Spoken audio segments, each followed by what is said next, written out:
Muitos homens estão procurando auxílio médico para tratamento das disfunções eréteis e muitas vezes eu recebo aqui consultas online ou consultas presenciais. Doutor, quais os exames que eu preciso ter para poder ter uma boa avaliação da função erétil? Esse é o motivo desse vídeo de hoje, para explicar para você quais são os exames, para que você saiba o que você tem que ter em mãos quando você vai fazer uma consulta para uma disfunção erétil, seja ela online, seja ela presencial. Se você tem um interesse nesse vídeo, se você gosta desse conteúdo, já aproveita e já me segue aqui no canal, deixa seu like, comentário, sugestão e encaminha para os seus amigos que estão com esse problema de disfunção erétil e que vão passar por consulta, o que eles já têm que ter em mãos, para que haja uma boa consulta, seja comigo ou com qualquer outro profissional da área, que mexe com a parte de disfunção erétil.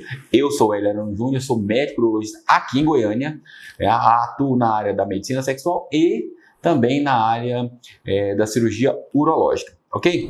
Todas as vezes que nós vamos falar da disfunção erétil, eu preciso separar algumas coisas. Eu preciso entender em qual situação o homem vai estar. Ele pode ter uma disfunção erétil de origem psicogênica, ele pode ter uma disfunção erétil de origem neurogênica, ele pode ter uma disfunção erétil de origem vascular, ele pode ter uma disfunção erétil de origem hormonal ou ele pode ter uma disfunção erétil medicamentosa. Esses são os 5 principais grupos. Ah, estão todos aqui? Não, não estão todos, mas a maioria aqui vai cobrir 90% das disfunções eréteis. Então, baseado nesses 5 critérios aqui, eu tenho os exames que nós vamos definir para onde nós vamos caminhar.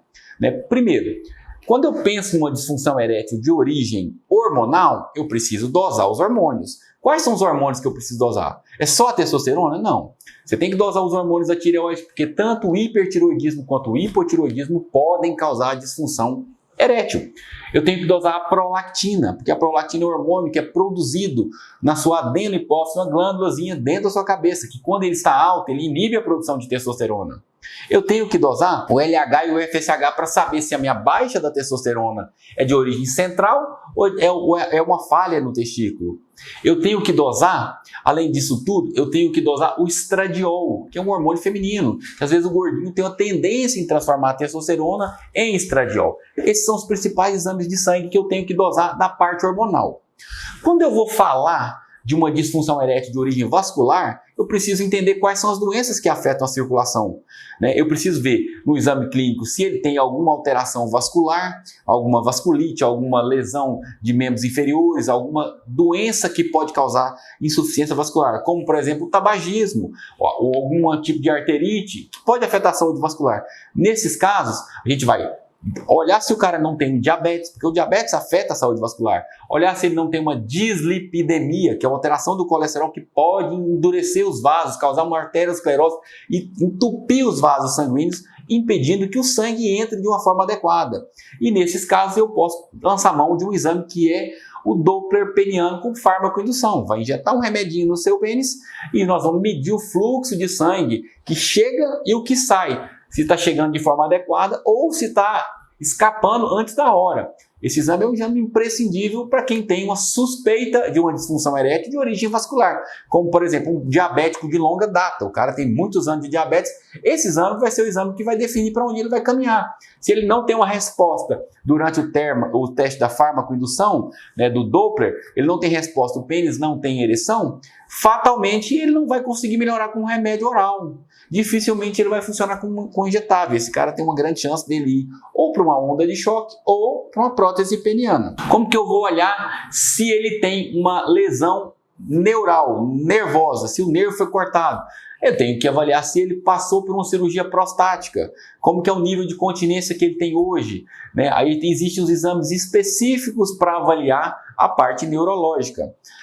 E aí, aquele exame que a gente usou agora, que eu falei, que é o Doppler, ele também serve para me mostrar se eu tenho uma doença de origem psicogênica. Porque às vezes o cara não tem uma doença orgânica, mas o Doppler pode me explicar se ele não tem um traço vascular, mas ele tem uma ereção. O fluxo sanguíneo dele durante o Doppler é normal e a resposta foi ok, pode ser que esse cara tenha simplesmente uma doença psicossomática, passou por algum problema pessoal e está com uma descarga adrenérgica e não consegue ter uma ereção adequada. Então, quando a gente vai avaliar um doente com disfunção erétil, eu preciso de ter esses exames em mãos. Então, vamos recapitular? Você precisa ter uma avaliação hormonal no qual você tem que ter testosterona, SHBG, prolactina, estradiol, LH, FSH.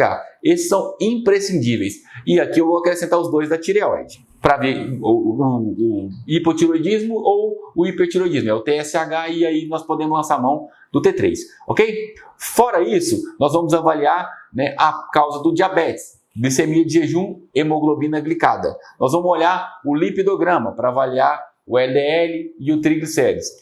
Essa é a parte laboratorial. Fora isso, nós vamos lançar mão do teste, né, do Doppler peniano com fármaco indução. Se você fizer um exame de Doppler peniano sem injetar o remédio, para disfunção erétil ele não vai servir. Ele pode servir para avaliar a doença de Peyronie, ver se tem uma placa calcificada, mas para disfunção erétil ele não vai servir, não vai ser o exame adequado, ok? Eu espero que eu tenha contribuído para você. Se você vai fazer uma consulta com um urologista e está querendo já chegar lá com tudo pronto, esses são os exames que você precisa levar, ok? Eu espero ter contribuído com a sua saúde, né? E se você gostou desse vídeo, do conteúdo dele, deixa aí o seu like, comentário e sugestão.